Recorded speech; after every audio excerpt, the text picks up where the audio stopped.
A'udzubillahiminasyaitonirrajim. Bismillahirrahmanirrahim. Assalamualaikum warahmatullahi wabarakatuh. Kembali lagi dengan saya Abdul Wahab di channel YouTube Abdul Wahab TV Channel.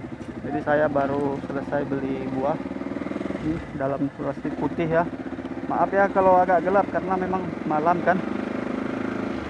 Jadi saya baru selesai ngopi sama Rosadi. Ini malam Kamis ya, tanggal 1 bulan 5. Kita nggak boleh lewat sana karena melawan arah ya.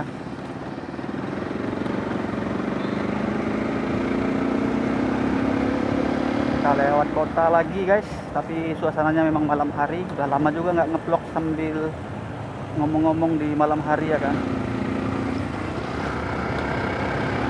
Wah, kita cornering guys, cornering.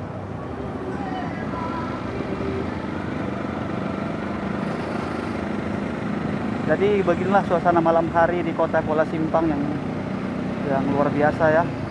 Lampu merah guys, kita harus berhenti menghindar karena lampu merah. Kalau lampunya nggak merah nggak apa-apa, kita lanjut. Udah hijau lagi, kita lanjut.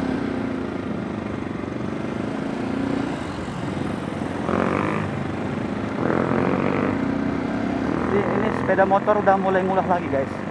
Kayaknya filternya udah mulai kotor karena kan kemarin tuh begitu juga penyakitnya kan. Dilihat dari kelistrikan aman, dari oli aman, radiator aman, tapi seringkali hasil hidup gitu pas lagi netral mati gitu. Ternyata setelah ditelusuri tangkinya bekarat gitu, tangkinya bekarat gitu kan. Saya bersihin berapa kali, itu aja penyakitnya. Kotor lagi, terakhir ganti sampai full foamnya ganti, filter yang dalam minyaknya itu kalau kami bilang sini pempesnya itu diganti gitu. Jadi kayaknya minta bersihin lagi. Terakhir udah saya bersihin entah yang keberapa kali, saya taruh besi berani, besi magnet kan di dalam tangki. Jadi biar kotoran yang dalam tangki itu kayak apa namanya, karat-karat tuh lengketnya ke magnet gitu. Tapi sebelum itu memang dia ngambil jalan apa namanya, jalan yang bukan jalan dia, kita klakson aja. Kalau pakai knalpot racing kita geber ya kan. Ini karena pakai knalpot standar. Cuman itu asal apa langsungnya udah mulai mati-mati lagi. Ini bentar-bentar kayak gitu terus. Kalau dibiarkan takutnya nanti susah ya. Setelah malam ini baru terdeteksi dan malam ini baru kita buat plan untuk besok hari kita buka tangki kayak biasa, kita bersihkan isi dalamnya, kita keluarkan dulu minyaknya. Habis itu kalau memang perlu dan harus diganti filternya, filter tangki minyak ya, full foamnya itu kita ganti. Tapi kalau ganti full set sama full foamnya ya sama aja kan. Itu juga penyakitnya kalau memang belum bersih. Jadi ini saya udah keluar kota Kuala Simpang. Saat ini saya berada di daerah. Ini saya biarkan nih minyaknya satu di sini dan ada tanda M, tanda suruh isi minyak ya. Saya biarkan dulu karena besok kalau banyak kali minyak susah kita nyulingnya kan, apa transfernya dari tangki ke botol. Butuh banyak botol kan gitu. Biarkan aja dulu karena besok biar meringankan kita dalam bekerja ya. Saya gitu, kalau masih bisa ditangani sendiri, saya tangani sendiri masalah kereta ini kan. Nanti kalau memang udah nggak sanggup lagi, udah nggak bisa lagi, baru kita serahkan sama yang ahli.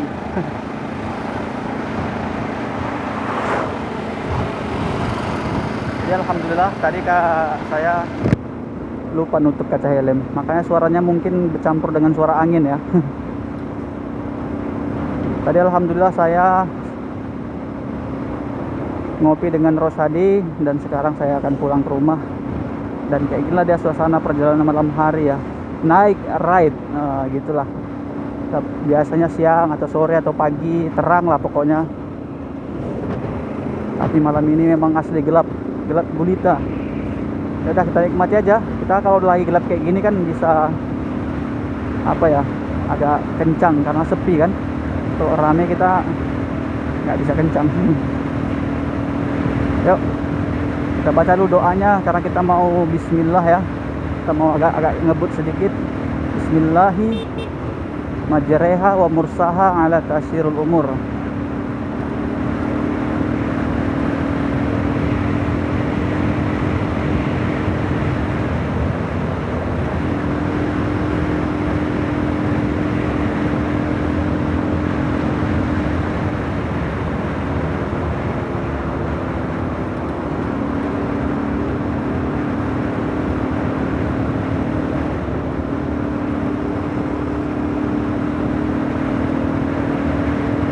ya suasana malam hari di perjalanan kita dari Kuala Simpang ke rumah ya.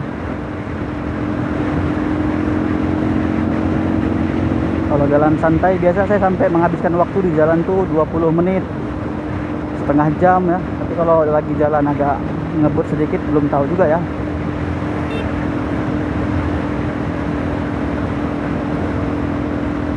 Memang bahaya juga kencang-kencang gini. Itu mobil mau nyalip dia. Untung kita sigap. Kalau enggak nabrak mobil tuh kita.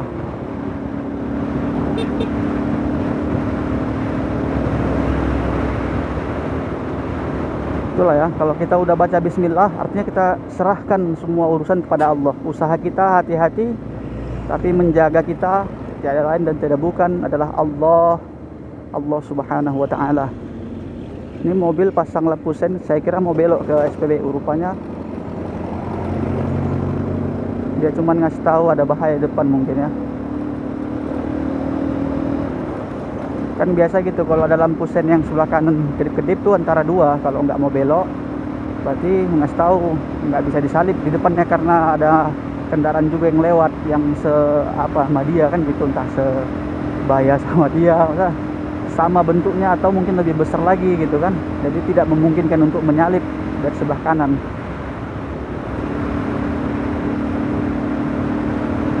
Jadi yang penting sebetulnya kita dalam berkendara ini hati-hati aja.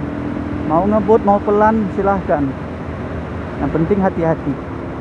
Dan saran saya selalu utamakan safety.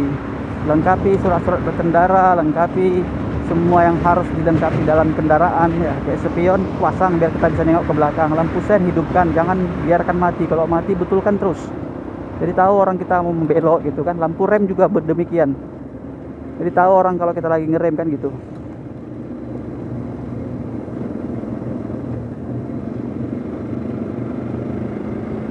Ini aman. Dan yang paling penting kita harus tahu maunya sepeda motor tuh gimana. Kita harus menjiwainya. Saya kalau lagi jalan kayak gitu kan selalu tuh saya tanya sama hati saya dan sepeda motor ini juga, sanggup nggak? Misalnya mau nyalip kan, mau lombain mobil misalnya, sanggup nggak? Kalau nggak sanggup jangan gitu. Ada sedikit aja keraguan-raguan, nah itulah pemicu terjadinya kecelakaan berserak ya kan. Kalau yakin kita walaupun tipis dapatnya tetap dapat itu. Itulah kuncinya keyakinan. Dan tetap harus waspada. Apalagi kalau pas lagi bawa kencang-kencang kayak gini ya, walaupun nggak terlalu kencang sih, nggak sampai habis gas juga. Tapi kan keluar dari kebiasaan kita yang biasa lari 60, 50, 40 gitu kan. Ini lari 70-an lah, sampai 80.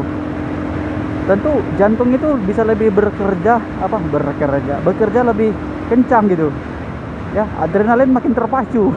Jadi fokus kita secara otomatis ya lebih tertuju gitu. Lebih lebih serius lah gitu. Apalagi saya sambil ngobrol-ngobrol gini itu memang harus fokusnya nggak boleh hilang. Kadang kita sambil ngobrol terbayang dengan obrolan kita kan gitu. Munculnya diksi, munculnya fiksi. Ini harus kita lawan ini. Kita harus walaupun ngobrol kayak gini fokus nggak boleh hilang, konsentrasi jangan sampai lengah kita kan gitu. Nah, ini bahaya nih, di depan ada mobil, kita lihat-lihat dulu setelahnya. Nah, ini dapat, walaupun depan ada mobil kalau kira dapat yakin hati menjawab gas. Nih dapat nih, walaupun depan sana ada mobil tapi masih bisa dikejar, gas gitu. Nah, dapat juga kan, alhamdulillah. Jadi intinya kalau kalian mau ngebut silahkan, mau pelan juga silahkan. Yang penting hati-hati. Karena faktanya kita ngebut nabrak orang, kita pelan ditabrak orang. Mau pelan ditabrak, kencang menabrak. Jadi semua serba salah kalau dikaji-kaji kan gitu. Tapi yang paling penting itu adalah perencanaan kita, persiapan kita. Meskipun yang namanya naas tidak bisa dihindari, yang namanya kecelakaan tidak bisa kita lari. Saatnya naas, saatnya bencana, saatnya kecelakaan tiba, kita nggak bisa apa-apa. Tapi setidaknya dengan adanya persiapan, dengan adanya perencanaan, itu bisa meminimalisir efek dari bencana yang terjadi itu, efek dari kecelakaan yang terjadi itu, dan efek dari naas yang terjadi ketika itu. Misal ya, kita main gas-gas aja, nggak pakai helm misalnya, begitu crash, begitu bersera, otak-otak keluar pecah, meninggoy ya kan, meninggal dunia. Mending kalau meninggal, kalau cacat kayak mana, cacat seumur hidup ya. Itu pernah saya alami dan sampai sekarang masih terasa kaki ini sakit gitu. Sedangkan itu aja di tahun 2021 itu, bulan 12 tanggal 4 itu saya kecelakaan, sudah cukup membuat terasa sakit sampai sekarang ya. Itu saya nabrak orang nyebrang, tiba-tiba nggak lihat kiri kanan, main masuk aja. Saya pas lagi kencang-kencangnya terbak gitu kan, gedebak gitu bunyinya, kejadian. Dan susah digambarkan karena kejadiannya terlalu cepat, 0, per detik, sekian gitulah ya. Begitu saya bangun, saya lihat kereta nyeret, saya bangun lagi ambil kereta, kaki sebelah kiri udah nggak rasa, rupanya geser dia. 1 bulan saya nggak bisa jalan, tulangnya geser, persendiannya itu yang di dekat mata kaki itu kan, kalau orang bilang sini enselnya geser ya, bengkak. 1 bulan saya nggak bisa jalan. Dari mulai bisa napak ya, berangsur-angsur lah sampai akhirnya bisa jalan. Alhamdulillah sekarang ini udah normal lagi jalannya. Tapi yang namanya bengkak tuh ya belum normal kayak semula kan, tetap agak bengkak. Dan pola makan yang saya harus jaga gitu kan, makan yang bagus-bagus, jangan minum es ya kan. Kalau minum es tuh nanti kayak petir, misalnya ada petir tuh terasa denyut-denyut ya, kayak kontak gitu ke kaki, namanya dalam persendian ya, tulang-tulangnya itu. Nah, info terakhir yang dari pengobatannya itu memang geser dan retak gitu tulangnya. Jadi namanya tulang ini kan nggak mudah, kalau ya udah geser juga nggak mudah. Saya sampai 50 kali kusuk. 50 kali itu 5 kali apa 6 kali ganti tukang kusuk, udah ganti orang kan gitu. Sampai terakhir saya kusuknya itu di Padang, itu pun karena pas lagi sekalian pulang kampung, agak kumat denyut gitu. Udah dicari orangnya itu yang ahli dalam penyakit dalam ya, kusuk-kusuk bagian persendian, bagian urat-urat. Tengoknya ini udah mulai masuk nih kakinya katanya, udah mulai masuk tulangnya gitu, udah mulai sembuh. Tapi ya apa namanya, rutin aja dijaga makanannya. Jadi saya yang waktu kecelakaan itu kan pakai helm ya, safety saya itu. Gitu pun udah cukup membuat saya merasakan sakit yang luar biasa. Konon lagi nggak pakai helm, hancur muka tuh keseret aspal. Karena helm saya itu baret dan pecah juga kan. Untung nggak saya pakai helm yang sekarang ini saya pakai. Itu saya pakai helm halvis ya. Sampai sekarang nggak terpakai lagi di rumah karena udah pecah. Ya kalau pakai yang full face kan sayang juga kan. Nah, sekarang ini yang lebih sering kita pakai yang full face saja untuk konten, untuk buat video kan. Ada holder HP-nya gitu.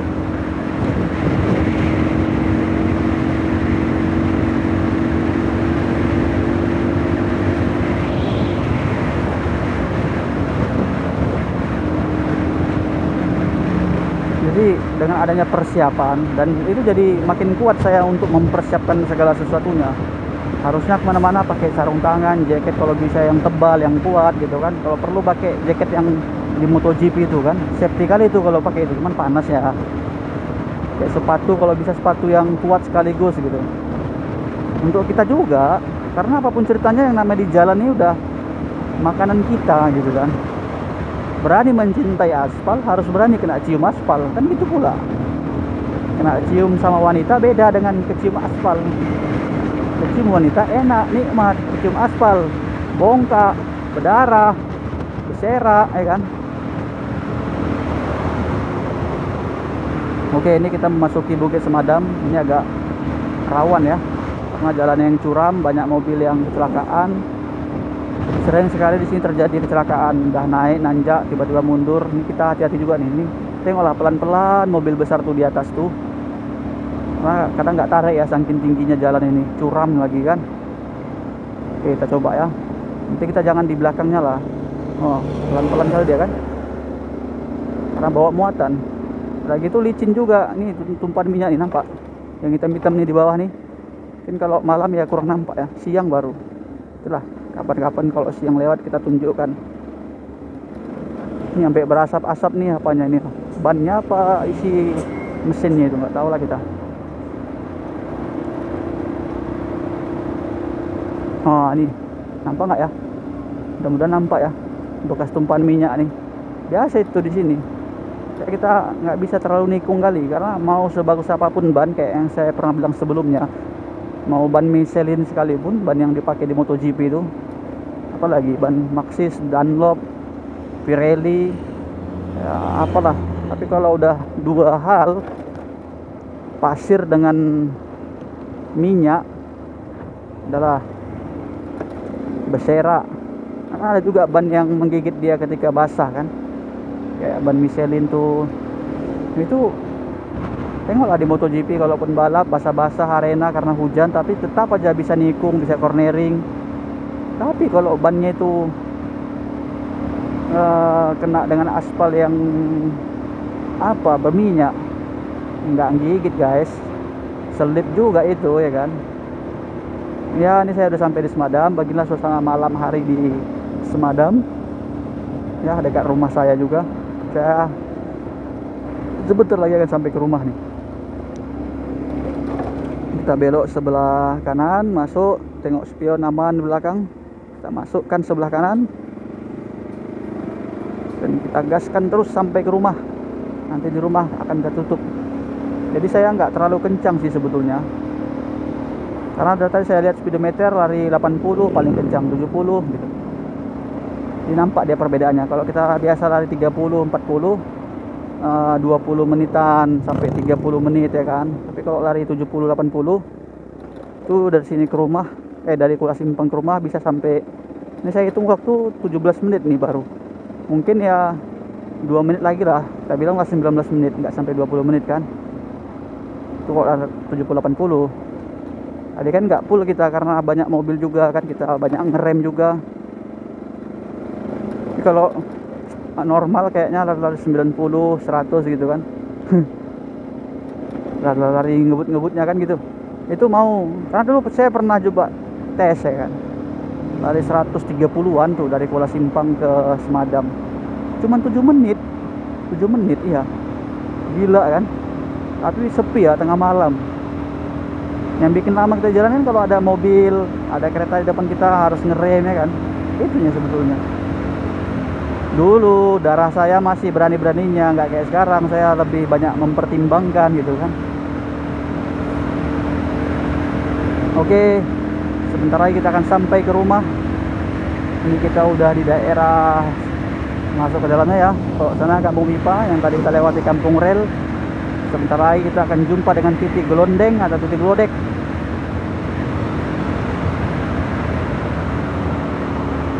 Jarang-jarang juga saya nge-vlog malam hari ini. Malam kebetulan pengen gitu kan. Walaupun saya tahu hasilnya nih gelap nih. Ya udahlah, nggak apa-apa, gaskan aja. Ya, ini dia titik glodeknya. Nampak? Gelap ya.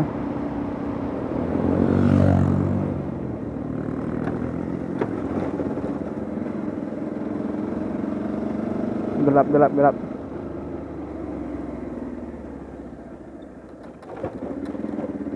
Ini mobil di sini pula berhenti dia, mogok.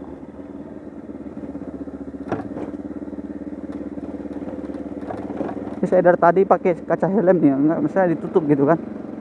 Kaca helm warna biru iridium kan, agak lebih gelap ketimbang kalau pas lagi pakai yang putih ya, atau pas lagi dibuka. Tapi kalau dibuka kan kasihan mata, kena debu. Oke, nih saya buka dan udah sampai juga. Saya kira cukup sampai sekian videonya di sini. Saya ucapkan terima kasih atas semuanya mendukung channel YouTube ini. Sampai ketemu di video berikutnya. Saya Abdullah pamit undur diri. Assalamualaikum warahmatullahi wabarakatuh.